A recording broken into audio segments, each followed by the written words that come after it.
Never forget, tomorrow, September 21st, is National POW MIA Day, which honors all prisoners of war and missing in action personnel.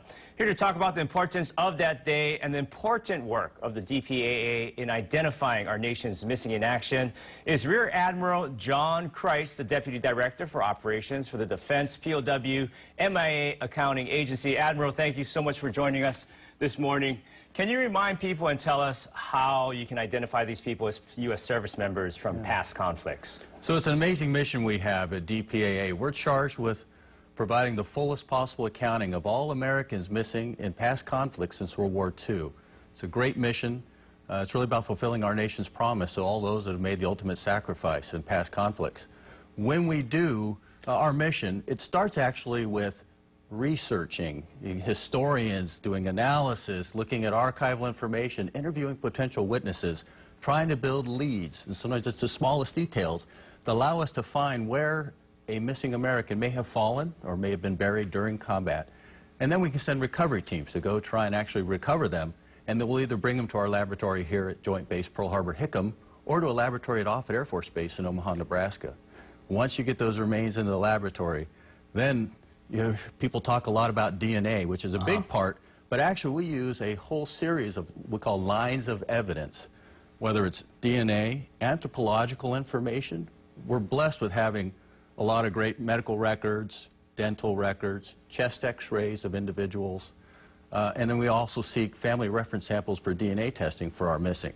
You bring all those together and you look at the historical context.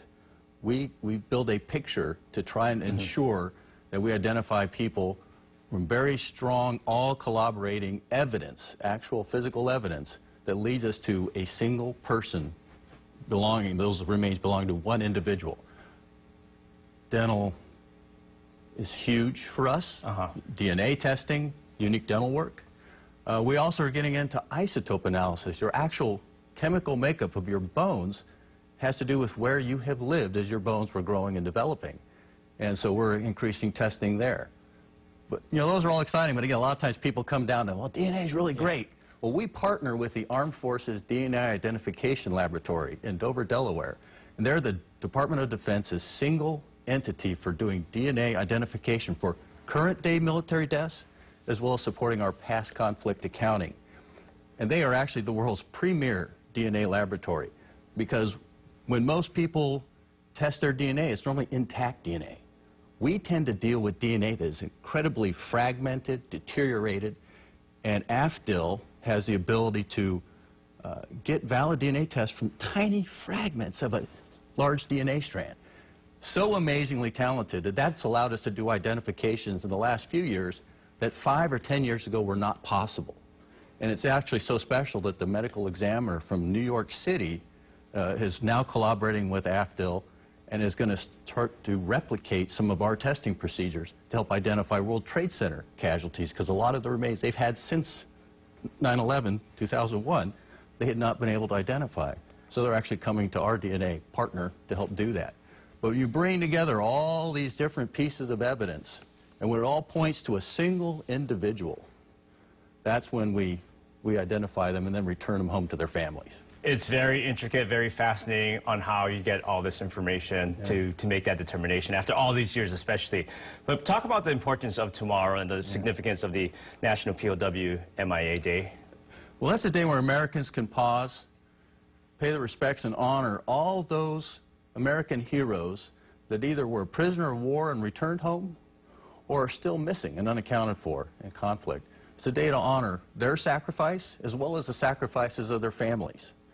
So we hold this ceremony every September 21st every year. There's a national ceremony held in Washington, D.C., and there will be ceremonies around the globe at military installations, on ships at sea, state capitals, schools, veterans facilities. But here at DPAA on Oahu, we'll hold our ceremony tomorrow morning at 10 a.m. at the Punch Bowl, and it is open to the public. And we invite all of our friends and neighbors here on Oahu to come join us as we honor the sacrifices of all our prisoners that have returned home and all those that are still missing in action and their families.